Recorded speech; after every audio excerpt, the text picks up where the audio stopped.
मैंने तो तय किया है कि मैं जब भी रिटायर्ड हो जाऊंगा, मैं मेरे बाकी का जीवन वेद, उपनिषद और प्राकृतिक खेती के लिए खर्च करूंगा। आप दो संस्था है भारत सरकार की जी ऐप पर आपका रजिस्ट्रेशन करा दीजिए। जी। वो रजिस्ट्रेशन करने से आप एकदम सेफ हो जाएगी इस दृष्टि से अच्छा। कि एमएसपी के रेट से मक्का वो खरीदने के लिए आपको गारंटी दे देंगे। अगर मंडी में उससे ज्यादा बिकता है, ज्यादा रेट से बिकता है, तो आप बेचने के लिए मुक्त हो। मंडी में रेट गिर जाएगा तो भारत सरकार उसी रेट से खरीद लेगी। भारत सरकार 100% मक्का और दलहन दो चीजों पे दादा दो चीजें खरीद लेगी।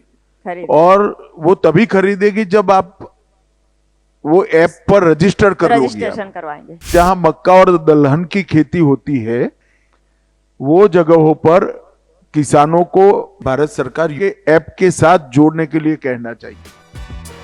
केंद्रीय गृह एवं सहकारिता मंत्री अमित शाह ने अंतर्राष्ट्रीय सहकारिता वर्ष के तहत आयोजित किए जा रहे कार्यक्रमों के अंतर्गत गुजरात के अहमदाबाद में गुजरात, मध्य प्रदेश और राजस्थान की सहकारिता क्षेत्र से जुड़ी महिलाओं व अन्य कार्यकर्ताओं के साथ सहकार संवाद किया।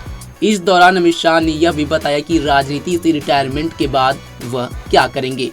इसी के साथ ही गुजरात में किस तरह से प्रति व्यक्ति आय बढ़ी है, इस पर भी केंद्रीय मंत्री ने बात की।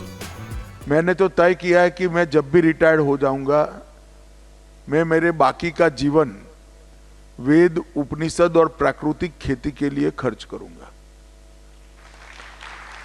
ये प्राकृतिक खेती ये इस प्रकार का एक वैज्ञानिक प्रयोग है जो कई प्रकार के फायदे देता है। फर्टिलाइजर वाला गेहूं खाने से कैंसर होता है, बीपी बढ़ता है, डायबिटीज होती है, थायराइड की प्रॉब्लम आती है। शुरू में तो हमें मालूम नहीं पड़ा। तो खाने वाले के शरीर को अच्छा रखने के लिए फर्टिलाइजर, केमिकल बगैर का खाना खाना, इसका मतलब है दवाइयों की जरूरत ही नहीं पड़ेगी। दूसरा, उत्पादन बढ़ता है। मेरे खेत पर मैंने प्राकृतिक खेती अपनाई है।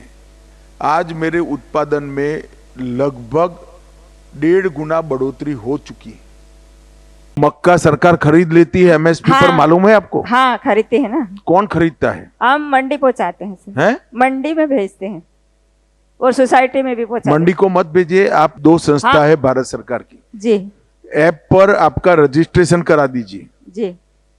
वो रजिस्ट्रेशन करने से आप एकदम सेफ हो जाएगी इस दृष्टि से अच्छा। कि एमएसपी के रेट से मक्का वो खरीदने के लिए आपको गारंटी दे देंगे। अगर मंडी में उससे ज्यादा बिकता है, ज्यादा रेट से बिकता है, तो आप बेचने के लिए मुक्त हो।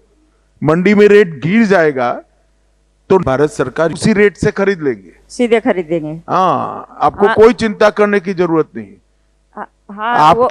आपके बस स्टेशन पर आकर वो आपका मक्का उठा जाएंगे।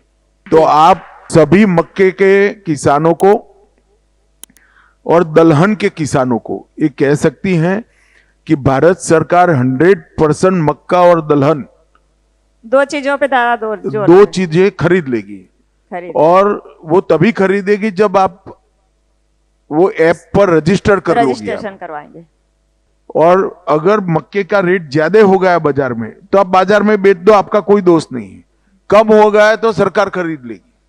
आप मेरी बात समझ रहे? समझ रही सर। तो दोनों ओर से आपका ही फायदा है ना। हाँ, कम हो गया है तो सरकार ज्यादा दाम से खरीदेगी, ज्यादा हो गया तो आपको दाम मिल जाएगा। ज्यादा मिलेगा, दोनों तरफ से फायदा होगा। तो सभी लोगों ने जहां मक्का और दलहन की खेती होती है वो जगहों पर किसानों को भारत सरकार ये ऐप के साथ जोड़ने के लिए कहना चाहिए। गुजरात में तो मैं जानता ही हूं कि सबकी संपन्नता बहुत बड़ी है। जिन्होंने दूध के व्यवसाय के साथ गुजरात में जुड़े वो सबकी संपन्नता बड़ी है। मेरे गांव में जब डेयरी नहीं थी तब 3 मकान थे पक्के, और डेयरी आने के बाद 5 साल में मेरे गांव में कच्चे मकान सिर्फ 60 थे, बाकी सारे पक्के हो चुके थे। तो ये मैंने देखा है, जमीन पर देखा है, और अब मंत्रालय में देख रहा हूं तो उसमें भी मालूम है।